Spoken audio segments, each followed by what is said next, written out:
Bismillah. Assalamualaikum warahmatullahi wabarakatuh. Waalaikumsalam.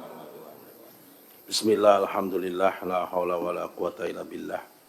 Amma ba'du.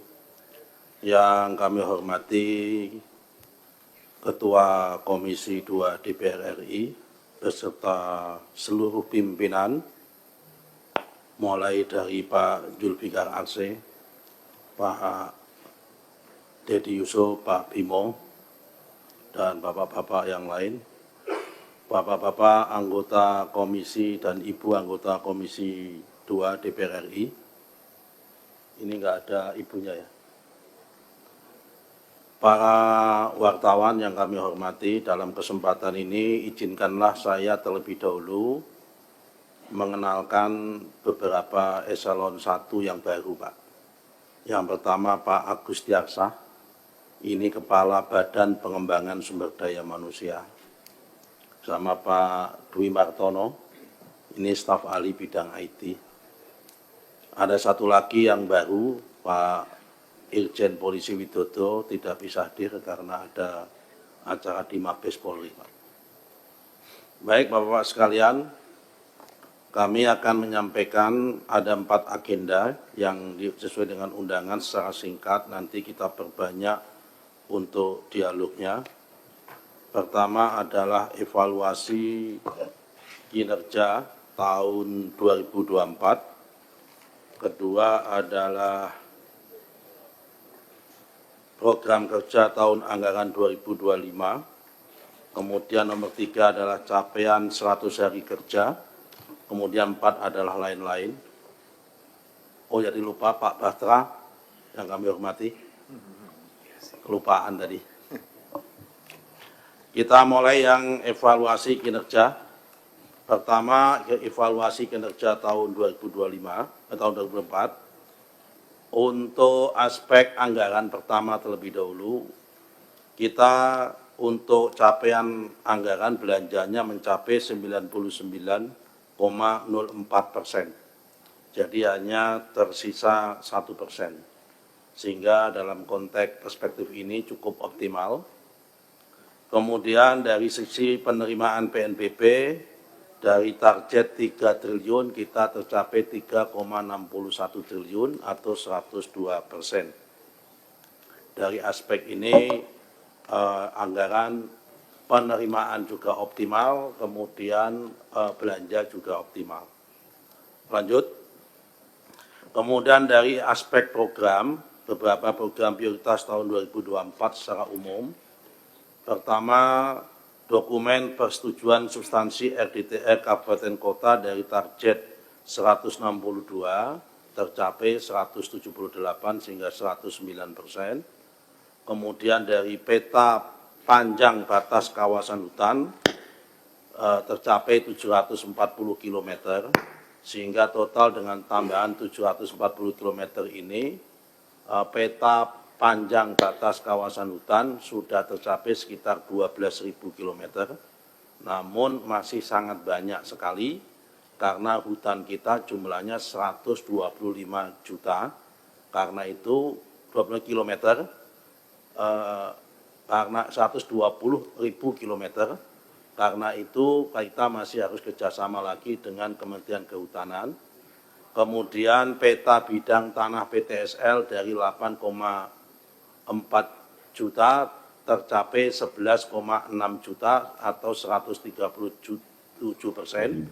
Kemudian sertifikat hak atas tanah program PTSL dari target 3,6 juta tercapai 3,7 juta atau 100,45%. Kemudian data tanah ulayat 100 hektar, 10.000 hektar.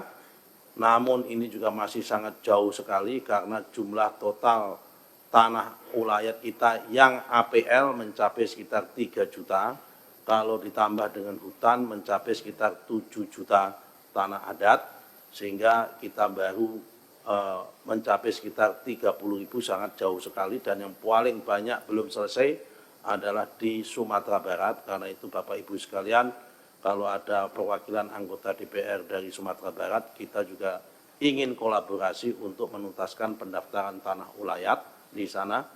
Kemudian nomor 6, data dan informasi penguasaan, pemilikan, penggunaan dan pemanfaatan tanah dari 48.000 tercapai 98,7%. Kemudian SK redistribusi tanah tercapai 98,3%. Kemudian akses reforma agraria tercapai 99,7%. Dari peta zona nilai tanah tercapai 100,01%, kemudian penanganan sengketa perkara konflik dan kejahatan pertanahan tercapai 140%, namun masih banyak sekali yang belum. Kemudian rekomendasi pendayagunaan tanah telantar tercapai 142,19%. Next. Kita masuk pada tahun belanja tahun 2025. Pada tahun 2025 ini pagu kita ada 6,6.454 miliar dengan bersumber dananya sebagai rupiah murni 70% dan PNBP 29,80%, kemudian dukungan manajemen 66%, penyelenggaraan penataan tata ruang 2,4%, dan pengolahan dan pelayanan pertanahan 31,40%. Next. Sesuai dengan efisiensi yang dilakukan oleh Menteri Keuangan dari anggaran 6,454 triliun tadi, kita kena pemotongan ataupun blocking sekitar 256,1 triliun, dan kemudian kalau itu kemudian dihitung, kemudian diminta untuk melakukan efisiensi anggaran tahun 2025 sebesar 35%, yaitu 2,305 triliun. Kemudian proyeksi total efisiensi blokir dan implementasi Inpres 1 tahun 2025 adalah 2,631 triliun atau 40,75%. Namun demikian, kita kemungkinan akan dapat tambahan top up pinjaman luar negeri, karena alhamdulillah pada detik-detik akhir di bulan Desember, akhir bulan Desember, program kita ILASP, Integrated Land Administration and Spatial Planning tahun 2025 sampai tahun 2029 yang melibatkan 3 KL yaitu ATR BPN, BIK, dan Kemendagri sudah ditandatangani oleh Ibu Menteri Keuangan dan sudah bisa dinyatakan jalan dan efektif pada tanggal 23 Desember tahun 2024. Total semuanya adalah 655 miliar US dollar dibagi 3 kementerian. Kementerian kita mendapatkan sekitar 340 juta US dollar, kemudian BIG mendapatkan 298 juta US dollar, dan sisanya adalah Kemendagri. Nah, untuk tahun ini, karena ini program multi-years, untuk tahun ini, tahun pertama ini kita kebagian 490,2 miliar, dengan program sebagai berikut. Pertama adalah program pengelolaan pelayanan pertanahan, mulai dari pengukuran kadastral, pengukuran dan pemetaan kadastral, penilaian dan ekonomi pertanahan, kemudian pengaturan tanah komunal, hubungan kelembagaan dan PPHT, kemudian program penyelenggaraan penataan tata ruang, perencanaan tata ruang nasional, pembinaan perencanaan tata ruang, dan kemudian program dukungan manajemen, yaitu dukungan manajemen Dirjen 2 SPPR, PMU-nya ILAS PP, kemudian dukungan manajemen Dirjen 1 Tata Ruang, dan pembinaan organisasi dan pengelolaan kepegawaian. Jadi untuk program ini, Bapak sekalian, yang untuk BIG ini untuk program One Map Policy, jadi 1 peta nasional, yang dengan skala 1:5.000. Nanti akan kami jelaskan. Next. Kemudian output utama tahun 2025, yang pertama adalah dokumen persetujuan RDTR, Kabupaten atau Rencana Detail Tata Ruang 127, kemudian ini dengan asumsi belum menggunakan dana dari Bank Dunia, dengan adanya dana dari Bank Dunia nanti akan nambah lagi.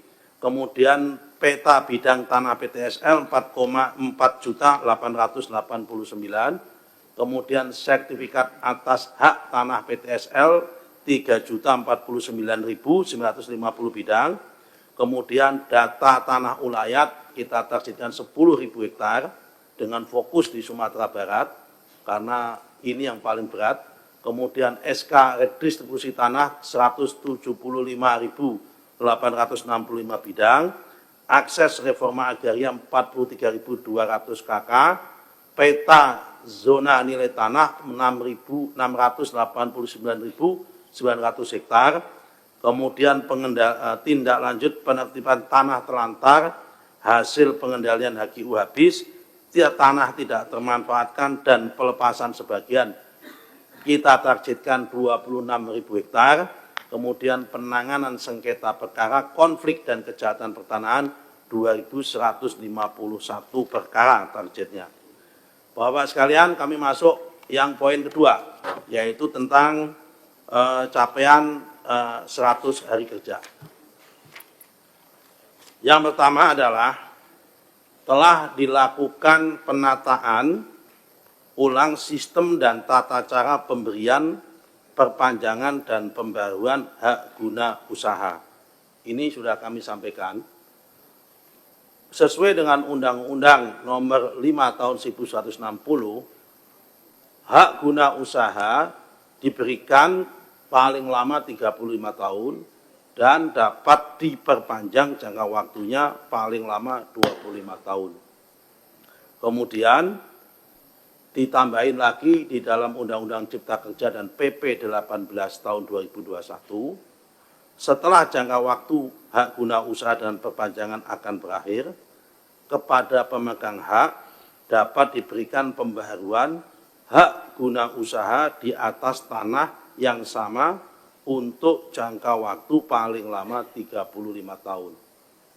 Bapak-bapak, Ibu sekalian, untuk ini kami wajibkan pertama harus ada peningkatan alokasi plasma untuk perpanjangan. Plasma diwajibkan untuk pemberian hak yang baru, yaitu sekitar 20%, dan kemudian adalah penerapan kemudian adalah peningkatan perusahaan dalam melaksanakan CSR-nya. Kalau tidak ada komitmen dalam bentuk pemberian plasma, sekarang tidak bisa diberikan lagi. Dulunya plasma itu hanya dijanjikan nanti setelah perpanjangan, waktu perpanjangan. Tapi mulai saat ini plasma harus diberikan di depan. Jumlahnya adalah 20%. Untuk bagi yang mengajukan baru. Nah, kemudian Bapak-bapak sekalian, kalau perpanjangan, selain plasma, masih kita wajibkan lagi, yaitu adalah audit plasma di bidang supply chain.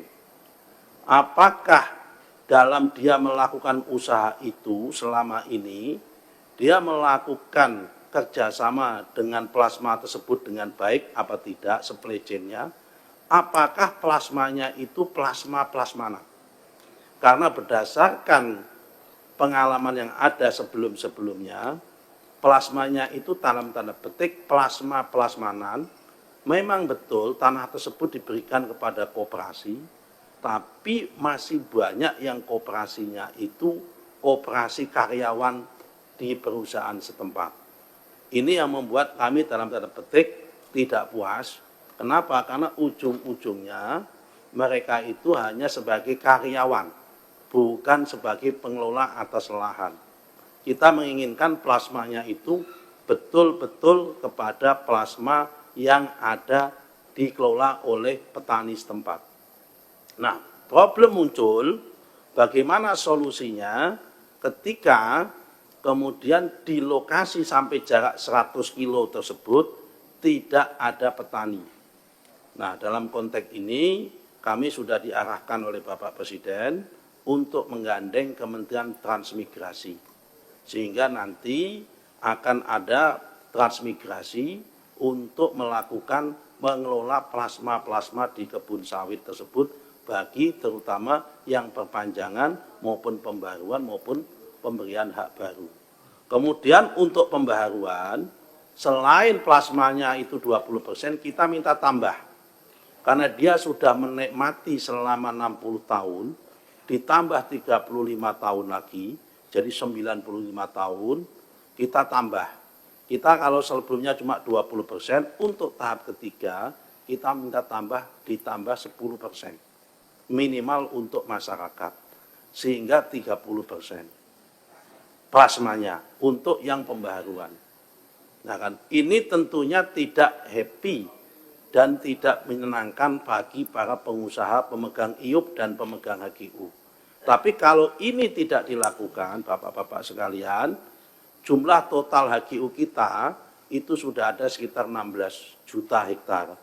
Kalau 16 juta hektar ini tidak diberlakukan seperti ini, hanya dikuasai sekelompok pengusaha yang jumlah pemegang IUP-nya itu sekitar 2.869.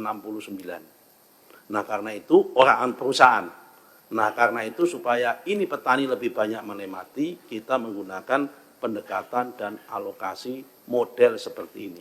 Jadi dua yang ingin kita tekankan, yang pertama adalah masalah alokasi untuk plasmanya bagi yang baru dan perpanjangan. Kemudian itu diwujudkan tidak dalam bentuk koperasi karyawan. Yang nomor dua bagi pembaharuan itu nambah dari 20% menjadi 30%. Kemudian yang kedua bagi perpanjangan nambah supply chain untuk plasma dilibatkan dalam supply chain. Misal pengangkutannya, pengadaan pupuknya, dan sebagainya supaya tidak dinikmati oleh grup-grup tersebut saja. Nah kemudian yang nomor tiga adalah kita mewajibkan kalau produk itu digunakan untuk ekspor, maka semua devisa ekspornya harus ditaruh di dalam bank dalam negeri atau lebih spesifiknya kalau menurut arahan Bapak Presiden harus di Himbara untuk memperkuat Himbara. Ini yang poin pertama. Kemudian poin kedua, kami waktu itu menyampaikan tentang penataan atau penertiban pendaftaran dan penerbitan sertifikat hak guna usaha untuk 537 badan hukum yang sudah mempunyai IUP usaha kelapa sawit tetapi belum mempunyai izin HGU.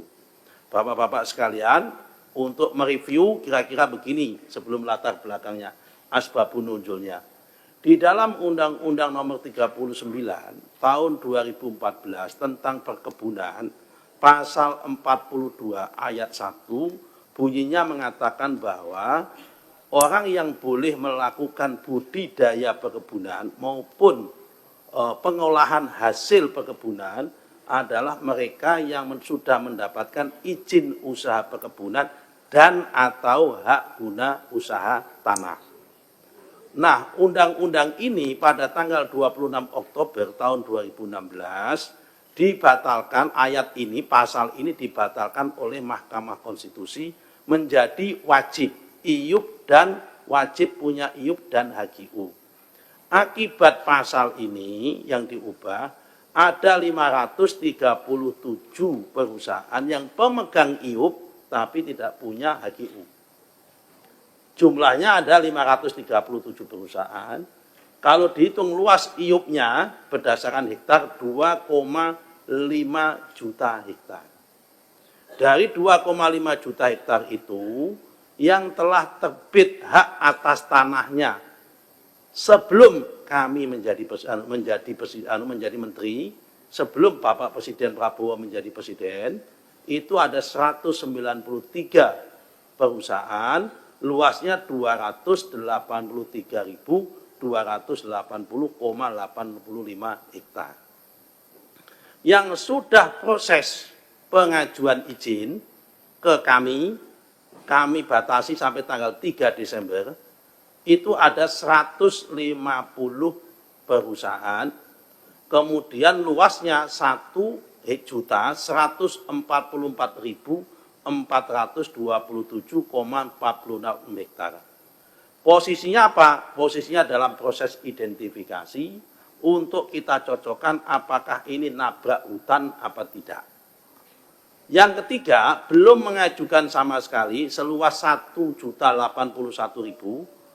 Ini sama sekali tidak daftar dan Bapak Presiden sudah membentuk Satgas Kelapa Sawit yang dipimpin oleh Bapak Menteri Pertahanan dan wakilnya Pak Jaksa Agung, kami sebagai anggota, yang 194 ini akan kami serahkan kepada Satgas Kelapa Sawit, karena dia tidak daftar, berarti tidak ada iktikat baik.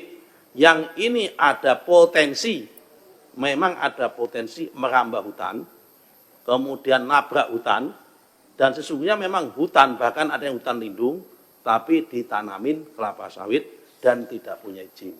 Ini yang kami serahkan kepada Jaksa Agung dan Satgas Kelapa Sawit yang saat ini sudah menangani dan mulai berjalan proses penanganannya. Lanjut. Kemudian masalah hak ulayat selama 100 hari ini, alhamdulillah kami menyelesaikan 14 HPL dari target 6 HPL.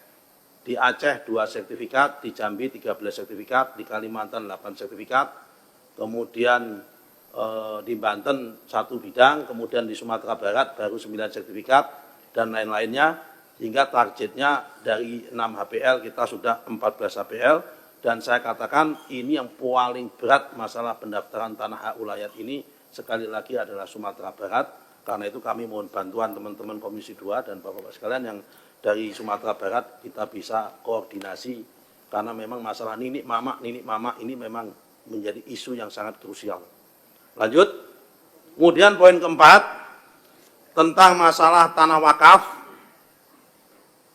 Untuk wakaf produktif, alhamdulillah untuk tanah wakaf produktif kita sudah bisa menyelesaikan 6.621 bidang. Kami kerjasama dengan hampir semua komponen, baik itu MUI, Dewan Masjid, NU, Muhammadiyah, Persis, Al-Wasliyah, Matla'ul Anwar, semua kita ajak gabung untuk melakukan ini, dan target kami saat ini masih ada kurang lebih 400.000 masjid yang belum tersertifikatkan wakafnya dari sekitar 680.000 masjid. Kami punya target pada tahun ini sekitar 150.000 masjid, dan kita sudah rapat gabungan membuat tim khusus dengan MUI, DMI, NU, Muhammadiyah, termasuk Badan Wakaf Indonesia di semua daerah. Jadi Bapak-Bapak sekalian, kalau ada masjidnya Bapak-Bapak sekalian konstituennya belum tersertifikatkan, bisa dimasukkan dalam program ini, karena ini tim gabungan, kami gandeng Kementerian Agama dan BWI, karena target tanah wakaf ini masih sangat minim sekali, sehingga perlu kita tuntaskan. Tidak hanya tanah wakaf, termasuk tanah aset-aset lembaga keagamaan yang lain seperti gereja, pura, dan sebagainya juga kita gandeng. Lanjut, poin kelima, kemudian pendaftaran tanah sebanyak 2,6 juta alokasi bidang tanah. Nah, ini termasuk dari tahun 2017 sampai tahun 2025, ini selama 8 tahun itu prestasinya melampaui prestasi sejak ada pendaftaran tanah dari tahun 1960 sampai tahun 2016, hanya 46 juta bidang. Sekarang selama 7 tahun sudah bisa mencapai 49 juta bidang. Kita masih menyisakan 4,89 juta bidang. Kalau ini sudah selesai, maka se-Indonesia ini bisa dinyatakan hampir sudah terdaftar semua. Lanjut. Kemudian untuk tercapainya 104 kantor pertanahan, alhamdulillah 80 kantor pertanahan sudah deklarasi lengkap, dan 24 kantah siap deklarasi. Bulan ini sudah siap deklarasi semua, tapi memang waktunya mereka pada menunggu jadwal dari menteri untuk melakukan proses deklarasi. Sementara menterinya masih sibuk ngurusin pagar laut sehingga belum sempat ngurusin ini, Pak. Baik, nomor 7, Pak. Kemudian nomor 7, tercapainya rencana detail tata ruang RDTR 42 Persub. Alhamdulillah sudah dari target 26 Persub, dan keseluruhan dari target 42 telah terintegrasi dengan OSS. Sehingga sudah sampai OSS, sehingga dengan tambahan ini maka yang sudah online dengan OSS jumlahnya sudah mencapai angka 412 dan RDTR kita dari target 2000 sudah mencapai angka 592. Sehingga dengan tambahan Bank Dunia nanti, insya Allah semua akan tercapai selama 5 tahun, karena dari Bank Dunia akan bisa nambah 700, kalau 700 ditambah dengan 600 tahun ini, tahun kemarin ini 1.300, 200 dari APBN yang existing, yang manual, kemudian tambah 500 nanti akan kita bebankan kepada Pemda, yaitu kabupaten dan kota sesuai dengan komitmennya Pak Mendagri. Karena Pak Mendagri sudah ngasih komitmen bagi daerah-daerah yang bisa nyusun RDTR akan dikasih tambahan fiskal untuk itu. Kemudian yang ke-8, RPP tentang rencana tata ruang wilayah nasional sekarang hak inisiatif dan pemrakarsanya diambil alih oleh Menko Perekonomian dan ditargetkan pada awal Q2 sudah selesai. Tentang RT RW nasional sebagai turunan daripada Undang-Undang Nomor 59 Tahun 2024 tentang sistem rencana pembangunan jangka panjang nasional tahun 2025 tahun 2045. Kemudian yang terakhir untuk program 100 hari, waktu itu saya sampaikan adalah mengenai masalah program ILASP atau Integrated Land Administration and Spatial Planning, ILASP, program dari World Bank. Waktu itu pada bulan November kami presentasikan di sini. Alhamdulillah pada tanggal 5 Desember sudah ditandatangani oleh Menteri Keuangan. Kemudian tanggal 23 Desember loan efektifnya sudah mulai berlaku dan insya Allah pada bulan ini sudah akan masuk di DIPA. Bahkan nambah stakeholder yang semula kementerian ini yang melakukan program ini hanya 3 kementerian dan lembaga, yaitu Kementerian ATR BPN, BIG dan Kementerian Dalam Negeri, akan nambah 2, yaitu pertama adalah Kementerian Kehutanan untuk mengukur tapal batas hutan supaya wilayah hutan sama wilayah APL ini tidak saling serobot. Karena apa? Antara hutan dan APL ini kadang-kadang saling klaim. Ada satu perusahaan atau tanah yang sudah disertifikatkan dalam bentuk SHM atau SHGU, dalam perjalanan ternyata tiba-tiba muncul itu masuk kawasan hutan. Sebaliknya ada juga yang petanya hutan, tapi petugas kita menerbitkan sertifikat. Nah ini kita sudah punya agreement dengan Kementerian Kehutanan, kita menggunakan asas mana yang paling dahulu. Kalau ada hutan dulu baru ada SHGU atau SHM, maka akan kita menangkan hutannya, maka kewajibannya ATR BPN adalah membatalkan itu yang masuk kawasan transmigrasi dan HPL-nya pun itu sudah diserahkan HPL transmigrasi, itu pun tumpang tindih dengan hutan. Kadang-kadang dari kawasan transmigrasi ini ketika program PTSL ini banyak sekali yang didaftarkan dalam sertifikat sebagai program PTSL. Nah ini perlu ada tim bersama, karena itu di dalam program ILASPP kita menambah 2 unsur lagi, yaitu unsur kehutanan dan unsur transmigrasi. Apakah akan nambah biaya? Sampai 2 tahun ini belum. Tapi mungkin tahun ketiga, tahun keempat, tahun kelima mungkin akan nambah biaya. Nah selanjutnya kita nanti untuk tambahan biayanya akan kita bahas bersama lagi dengan Kementerian Keuangan dan dengan World Bank, karena ini adalah dana pinjaman dari World Bank. Terakhir Pak, untuk program ini masalah program mafia tanah. Dari tahun ini kita mampu menyelesaikan target 370 yang kita selesaikan. Kita berhasil 392 atau 106% dari tahun 2024, dari 66 target kita 90. Kemudian komitmen ATR BPN pertama kali saya sampaikan di sini tentang masalah TPPU. Alhamdulillah pada bulan November akhir kita sudah ada 1 perkara, yaitu kasus Dago Elos Bandung yang sudah kita tindak lanjuti dalam bentuk tindak pidana pencucian uang. Kemudian kita juga sudah melakukan kolaborasi dengan APH, baik Kejaksaan, Polri, TNI, BIN, KPK, dan Mahkamah Agung.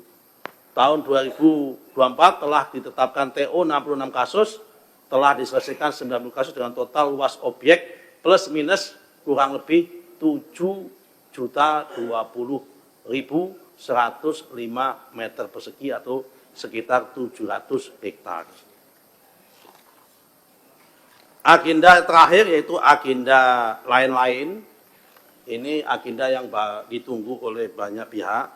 Kami akan jelaskan dengan kondisi kekinian yang lagi hit pada akhir-akhir ini, yaitu analisis tentang hak atas tanah di Kabupaten Tangerang, Kabupaten Sidoarjo, dan Kabupaten Bekasi. Next, Pak. Untuk Kabupaten Tangerang, untuk Kelurahan Kohot, Kecamatan Pakuaji, dan di Kabupaten Tangerang, yang rame di sepanjang pagar laut yang isunya 30 km itu, kami nanti akan sampaikan satu persatu. Kami temukan memang ada hak atas tanah di sepanjang pagar laut itu di Desa Kohot, Kecamatan Pakuaji. Nah, sepanjang peta itu, pagar laut itu, yang jaraknya 30 kilo, kalau di Desa Kohotnya saja, itu jaraknya antara sekitar 3,5 sampai 4 kilo. Yang di Desa Kohot saja. Itu terdapat 263 bidang hak guna bangunan dan 17 bidang hak milik. Hak guna bangunannya 263 itu kalau di total jumlahnya 390,798,7985 hektar. Kemudian hak miliknya 17 bidang 22,933,4 hektar. Terhadap, sebagaimana saya sampaikan, terhadap data ini kami analisis dan kami cocokkan dengan data peta BIG tentang data peta spesial tematik tentang garis pantai. Mana yang ada di garis pantai, mana yang ada di luar garis pantai. Karena kalau yang di luar garis pantai itu tidak bisa disertifikatkan, karena itu namanya masuk dalam Kemen Property atau Kemen Land. Sementara yang masuk di dalam garis pantai itu masuk namanya Private Property, ini yang bisa disertifikatkan. Yang masuk di Kemen Property tidak bisa kita sertifikatkan. Setelah kita cocokkan, ada yang kita batalkan. Ya kan, pembatalan hak atas tanah. Sementara ini yang kita batalkan 50 bidang sementara ini. Ya kan, dari 263 dan 17. Yang kita batalkan 50. Sisanya Pak, sedang berjalan, masih kita on progress, kita cocokkan. Mana yang di dalam garis pantai, mana yang di dalam luar garis pantai. Apakah nambah? Potensinya bisa nambah. Karena kita baru bekerja praktis baru 4 hari. Karena Selasa kita umumin hari Senin, Selasa, Rabu, Kamis, Jumat. 4 hari. Kemudian pembatalan hak atas tanah bagi yang prosedurnya tidak betul. Yang nomor 3 adalah pembatalan hak atas tanah bagi apa yang bisa jadi yuridisnya betul, bisa jadi prosedurnya betul, tapi fakta materialnya saat ini sudah tidak ada. Itu kita batalkan.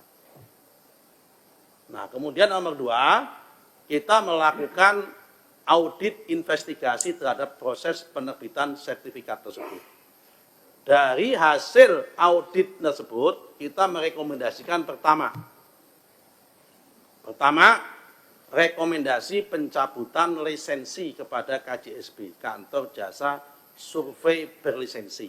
Karena yang melakukan survei dan pengukuran itu perusahaan swasta.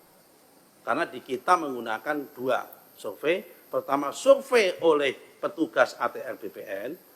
Yang kedua, bisa lewat jasa survei berlisensi, tapi disahkan oleh petugas ATR BPN. Nah, kemudian kita memberikan sanksi berat, pembebasan dan penghentian dari jabatannya pada mereka yang terlibat, kepada 6 pegawai, dan sanksi berat kepada 2 pegawai. Nah, nama-nama pegawainya siapa saja kami nggak bisa sebut, ya kan? Kami hanya sebut inisial. Yang pertama adalah JS, Kepala Kantor Pertanahan Kabupaten Tangerang pada masa itu. Kemudian SH, KA, XPLT, Kepala Seksi Penetapan Hak dan Pendaftaran. Ini 8 orang ini yang sudah diperiksa oleh inspektorat dan sudah diberikan sanksi oleh inspektorat, tinggal proses peng-SK-an saksinya dan penarikan mereka dari jabatannya tersebut. Lanjut. Nah, berdasarkan Permen ATR BPN nomor 16 tahun 2022 tentang kewenangan penerbitan hak atas tanah, penetapan hak atas tanah atau pemberian, kita itu mengenal dua. Pertama adalah pemberian dalam bentuk konversi dari GIRIK menjadi SHM, sama pemberian hak dari tanah negara menjadi HGU, HGB maupun hak milik. Nah, hampir semua proses yang terjadi ini prosesnya adalah konversi. Konversi dari GIRIK. Rata-rata GIRIKnya tahun 1982. Jadi ini tidak pemberian hak baru. Ini adalah konversi hak GIRIK. Nah, supaya tidak liar, memang di kita ini mengandung ataupun menganut prinsip full delegasi. Pendelegasian sampai tingkat bawah, wilayah, dan kewenangan pusat. Jadi di sini kami jelaskan hak milik perorangan atas tanah yang luasnya tidak lebih dari 50.000 meter dan tanah non pertanian yang luasnya tidak lebih dari 5.000 meter. Jadi kalau hak milik perorangan, tanah pertanian yang luasnya tidak lebih dari 50.000 meter, 5 hektar, dan tanah non pertanian yang luasnya tidak lebih dari 5 meter, itu 5.000 meter itu adalah kewenangan mutlak dari kantor pertanahan. Jadi dalam hal ini adalah kewenangan mutlak dari kantor kewenangan Tangerang. Kemudian hak guna bangunan HGB perorangan yang luasnya sampai dengan 10.000 meter atau 1 hektar. Kemudian hak guna bangunan badan hukum yang luasnya sampai dengan 30.000 meter. Nah, kemudian kantor wilayah hak milik perorangan tanah pertanian yang luasnya lebih dari 50.000 meter sampai luas batas maksimum dan tanah non pertanian yang luasnya antara 5.000 sampai 15.000 meter. Kemudian hak guna bangunan perorangan lebih dari 10.000 meter sampai 20.000 meter. Kemudian 3 hak guna bangunan badan hukum yang luasnya dari 30.000 meter sampai 250.000 meter. Menteri itu ngurusin hak guna bangunan badan hukum yang luasnya di atas 250.000 dan hak milik perorangan yang luasnya non pertanian yang luasnya di atas 15.000 meter dan hak guna bangunan perorangan yang luasnya di atas 20.000 meter. Ini yang ditangani oleh Menteri. Lanjut. Berdasarkan Undang-Undang Nomor 5 Tahun 1960, JOPP 24 Tahun 1997. Nah, di sini kita ada 2 bentuk kewenangan. Pertama adalah ketentuan konversi Nomor 5 Tahun 1960, yaitu kewenangan konversi hak atas tanah yang memberi wewenang sebagaimana atau mirip dengan hak yang dimaksud dalam pasal 20 ayat 1 sebenarnya sebut dengan nama sebagai di bawah yang ada pada mula berlakunya undang-undang ini. Mulai dari hak egendom, kemudian fair bonding, persil, letter C, kemudian GIRIK lah. Ini adalah konversi. Nah, kemudian baru pemberian baru. Nah, kalau pemberian baru itu sistematik kalau itu adalah program rutin, itu dilakukan oleh kepala kantor pendaftaran, kantor pertanahan. Tapi kalau dia masuk program PTSL, yang paling bertanggung jawab adalah panitia adjudikasi. Dan bapak-bapak sekalian, proses yang di Tangerang ini, prosesnya adalah dari GIRIK menuju SHM, dari SHM menuju SHGB, prosesnya itu menggunakan program PTSL. Lanjut. Kemudian daftar desa yang dipasang pada laut supaya cetak. Ini ada 16 desa, Kecamatan Teluk Naga ada 2 desa, Tanjung Pasir, Tanjung Burung, Paku Haji, Kohot, Sukawali, dan Keramat. Kemudian Sukadiri, Karangserang, kemudian Kemiri, Karanganyar, Patra Manggala, Lontar, dan Ketapang. Kemudian Mauk, Tanjung Anom, Margamulya, Mauk, kemudian Kronjo, Muncung, Kronjo, dan Pagedangan Ilir. Apakah yang ada SHGB dan SHM-nya itu hanya di Paku Haji, di Kohot saja, atau di 16 desa ini ada semua? Kami cek satu-satu. Tangerang. Ya, Tangerang ini. Kami cek satu-satu dari 16 desa ini.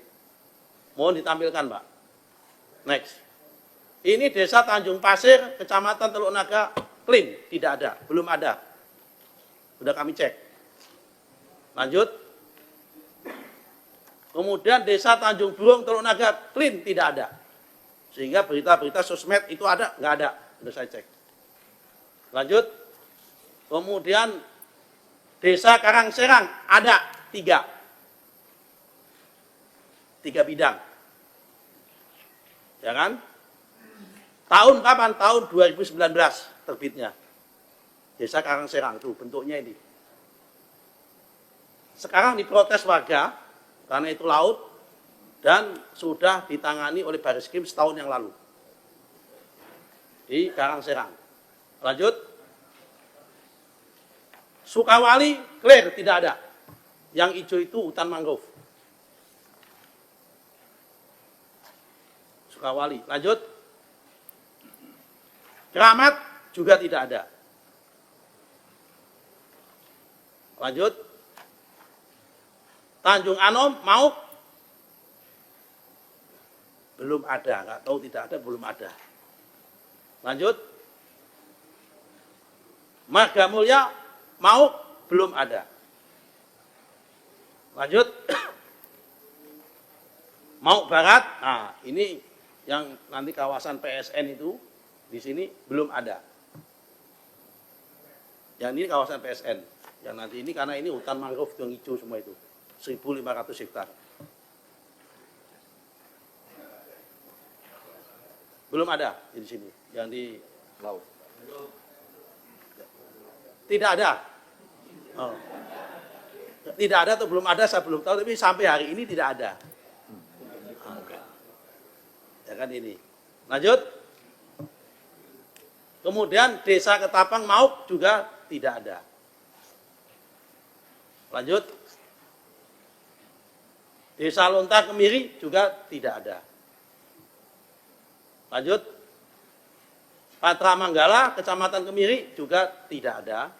Ini saya buka semua 16 desa supaya terang benderang Bapak-bapak sekalian, karena ini forum yang baik menurut saya untuk menyampaikan keterbukaan informasi publik. Lanjut. Supaya nggak jadi fitnah. Lanjut. Lanjut, Mas. Kronjo juga tidak ada.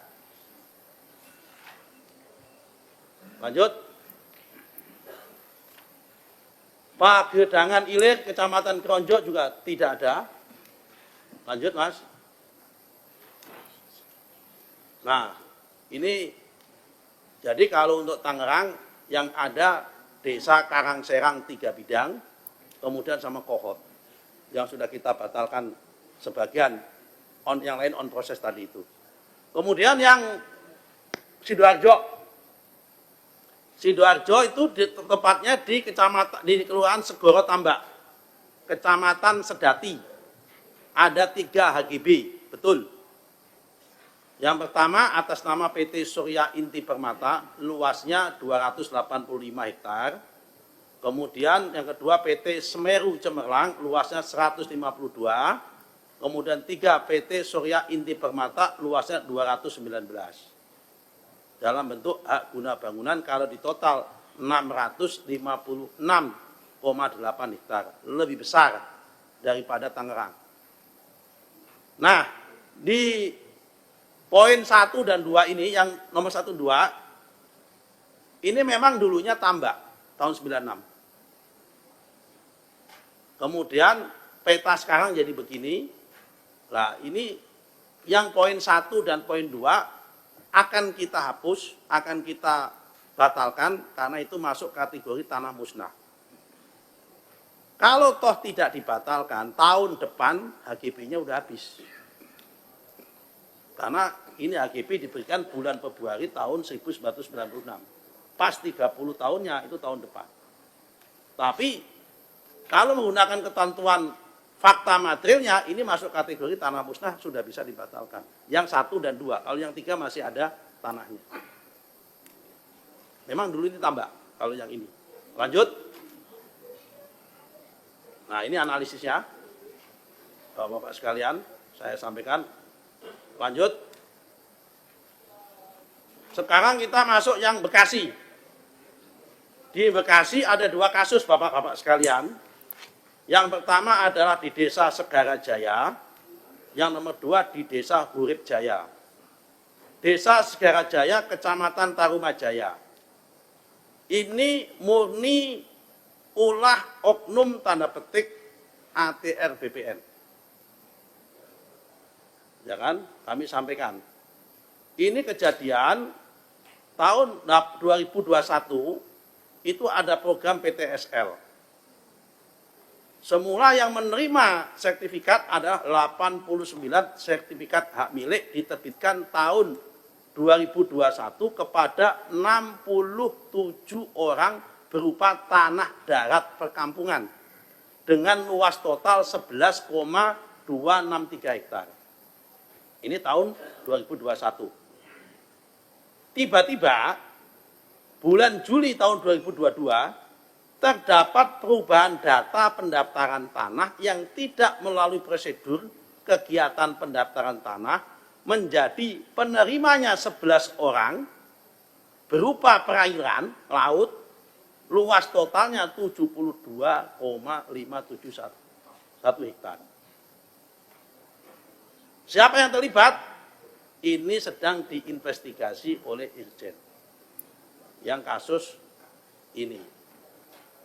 Ini petanya Pak, di sini Pak. Jadi dulunya sertifikat awalnya di darat tiba-tiba berubah. Pindah. Jadi saya katakan, saya akui ini ulah oknum internal ATR BPN setempat. Kami sedang usut. Lanjut. Nah kemudian yang kedua adalah Desa Hurib Jaya, Kecamatan Babelan. Ini di laut ada SHGB. Yang luasnya itu 509,795 hektar. Atas nama pertama PT CL, saya nggak mau sebut. Ini harusnya jangan disebut namanya CL.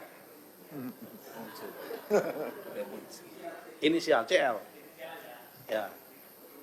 78 bidang, luasnya 90 hektar. Terbit tahun 2012, tahun 2015, 2016, 2017, dan tahun 2018. Kemudian PT MAN, yang jelas bukan Madrasah Aliyah Negeri.